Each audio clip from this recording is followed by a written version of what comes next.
What makes this 959 special is this is Helmuth Bott's 959, and that's a special thing.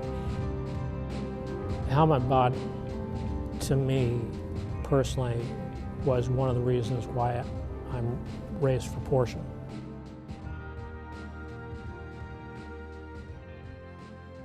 In the early 80s and through the 70s, driving 911s were tricky in a lot of respects, because you had all that weight hanging over the rear wheels, and they were tricky to drive, and you have a very distinct style of driving a 911, and there were some guys that loved driving them, and there were some guys who just hated driving them. When the 959 was introduced and all the technologies of that car came to bear, it made driving a 911 like a piece of cake. I mean, anybody could do it.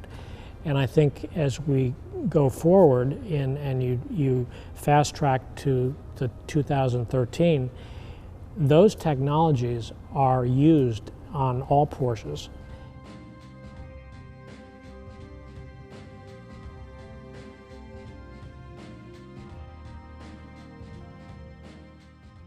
A lot of people call this as our museum, but it's just a collection of our toys.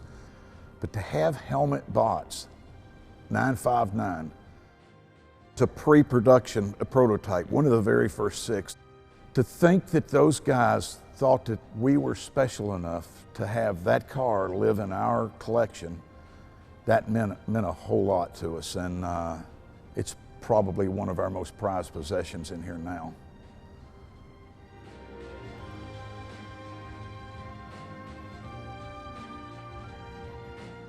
He was afraid, because to him, the amount of resources we were committing got totally out of hand. I mean, we started out, we thought we were going to build a super 911 that could compete in Group B. But then it got to the point, and we started getting into materials and into drive lines for four-wheel drive and the sequential turbocharging that we had never thought about until we got so many people involved and everybody brought something to the table.